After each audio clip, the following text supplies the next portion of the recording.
When you think about building your absolute dream house, uh, your mind automatically goes to the fun stuff, This is which anyhow. is right. You picture the gleaming granite countertops, Mhm. or maybe those huge floor-to-ceiling windows. Right, yeah, the aesthetics, you focus on the elements you can actually interact with every day, and, well, let's be honest, the things you can show off to your neighbors. Exactly. Yep. Like nobody sits around daydreaming about the concrete that gets poured into the dirt. No, definitely not. Nobody is making vision boards featuring the layout of PVC plumbing hidden behind the drywall. Because the foundation is invisible. I mean, it is fundamentally boring. Right. But it's doing all the heavy lifting. If that foundation cracks, the granite countertops are going to shatter anyway. Yeah, and imagine you build that gorgeous multi-million-dollar house with the perfect finishes, but you build it on a swamp, Oh, that's a disaster. or you don't anchor it properly. Yeah. The very first time a major storm rolls in, your dream house is just gone. And that exact same invisible, boring foundation is literally the only thing standing between you and financial ruin. It really is. So welcome to today's deep dive. We are jumping right into excerpts from Let's Talk Money, which it functions as a masterclass on becoming the architect of your own financial peace. Yeah, and our mission today is to extract the blueprint for a simple, stress-free relationship with money that works quietly in the background of your life. Okay, let's unpack this. Because the core thesis here completely flips conventional wisdom on its head, doesn't it? Like, Right. most people operate under the assumption that getting rich is purely about luck. Right, luck, or maybe just needing a massively higher income. The classic, if I just made $10,000 more a year, all my stress would magically vanish. Exactly. But the source argues that the real secret is not a magical income bump. And it certainly isn't picking a winning stock. No, the secret is clarity, discipline, and building a systemic architecture. So before you can build that wealth-generating system, you have to clear the clutter. Yeah. We are back to that messy foundation. You cannot build a stable house on a messy foundation. You really can't. The material focuses heavily on this concept of financial cleanliness. Financial cleanliness. Yeah, it sounds a bit clinical, but the psychological impact is massive. We are talking about keeping your money life rigidly organized, knowing exactly where your money goes every month. Right. Keeping vital documents in order, avoiding unnecessary loans. Kind of makes me think of trying to cook a 5-course meal, but the sink is completely full of dirty dishes. Oh, that's a great way to look at it. Like, you can't cook if you don't have space. You need a clean workspace first. Exactly. Financial clutter generates this constant low-level cognitive load. If you don't know where your important documents are, your brain is just operating in a state of background anxiety. Yeah, it just drains your mental energy. It does. A clean financial life actively reduces that overload, giving you the bandwidth to actually make strategic decisions. And the very first strategic decision, the absolute crucial step to get this clean workspace, is the emergency fund. The mandate here is saving 6 months of living expenses in a safe, liquid place. Right, like a basic savings account or a liquid fund, somewhere you can access the cash tomorrow. But I have to push back on this a little bit. On behalf of anyone listening who hates seeing their money just sit there. Sure, that's a common feeling. If I have 6 months of living expenses, which is tens of thousands of dollars, just sitting idle in a basic liquid account, isn't it actively losing purchasing power to inflation? Isn't it just sitting idle instead of growing? Well, it is entirely understandable to feel that way. We are constantly conditioned by financial media to seek maximum returns on every single dollar. But there is a vital mathematical reality here. Which is what? Before you invest, you must secure your foundation. What's fascinating here is that psychological peace is the absolute prerequisite for long-term financial security.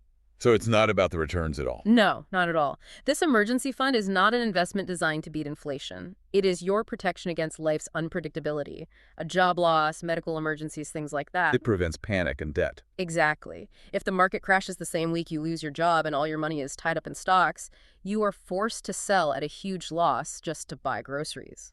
Right. Okay, so the shield prevents the panic. Once the foundation is clean and protected from emergencies, you need a blueprint.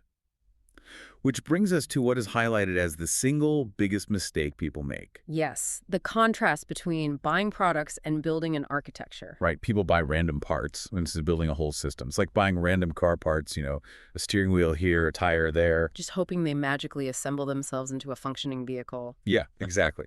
And that is how most people handle their finances. They buy a random mutual fund because a coworker mentioned it, or open an account for a promotional rate. And it's just a pile of disconnected parts in the garage. But a true financial system has a specific, integrated structure. Every piece has a job. Like what? What are the pieces? Well, a monthly budget controls the flow. Automatic investments act as the engine. Proper insurance is the bumper. The emergency fund is your spare tire. And long-term planning is the GPS giving it all direction. Spot on. If we connect this to the bigger picture, when your money flows through a clean structure, it completely removes constant decision-making. It allows wealth to grow quietly in the background. But even a well-intentioned system is going to fail if you install parts that try to do too many jobs at once. The source highlights one massive specific trap here. Yes. The mixing of protection with growth. Right, decoupling insurance from investing. The core rule laid out here is absolute. Insurance is not an investment. This is critical. The rule is to buy term insurance purely for life protection, buy health insurance for medical emergencies, and invest completely separately for wealth creation. Let me play devil's advocate, though. Human beings are hardwired to love convenience, right?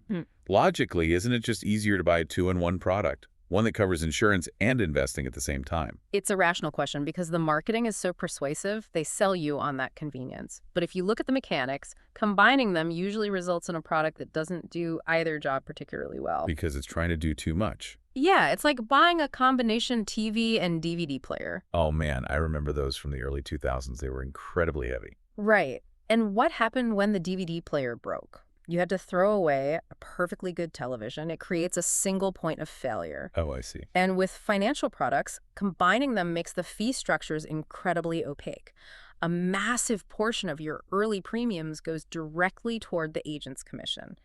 And the actual life insurance coverage is usually dismally low. So you're paying a premium for convenience, but you're getting terrible insurance and bad investment growth. You're losing on both fronts. Exactly. Separating them keeps your financial life simple and efficient. You buy cheap term insurance and channel the savings directly into a dedicated investment fund.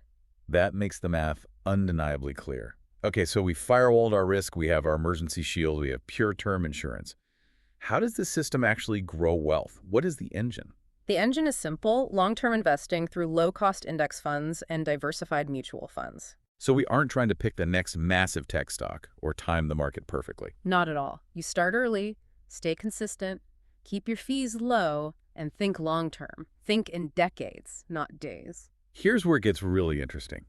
The text explicitly says to ignore market noise, which sounds incredibly easy, but it's so hard when panic sets in. It requires superhuman endurance. Financial media monetizes your attention, and panic is the most effective way to keep you watching. Yeah, but acting on that panic usually means selling low and buying high, right? You just systematically destroy your own net worth. Precisely. This raises an important question regarding how we evaluate the advice we were given in this environment. Because the other major hazard is mis-selling. Oh, right.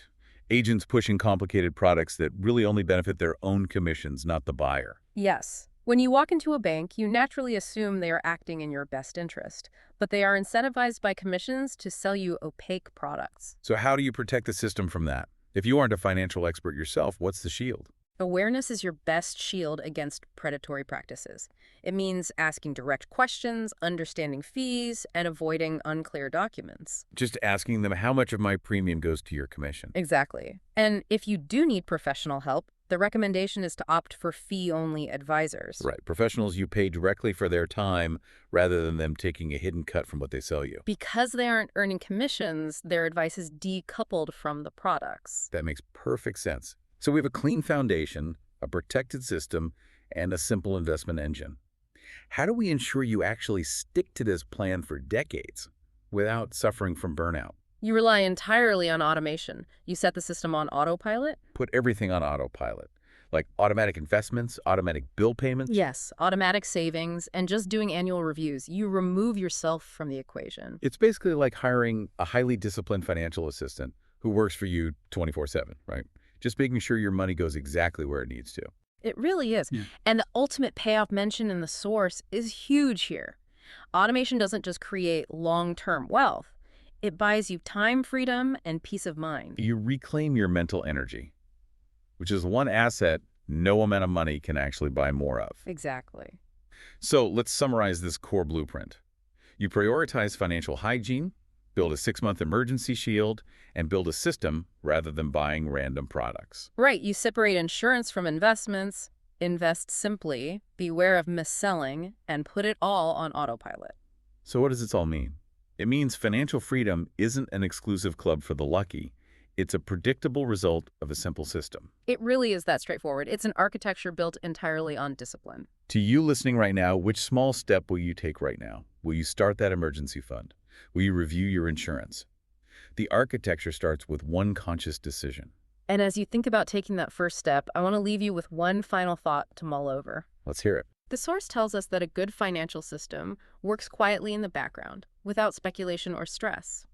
If true wealth generation is genuinely this simple, quiet, and boring, Yeah. well, why is the financial media industry so incredibly loud and chaotic? Oh, wow.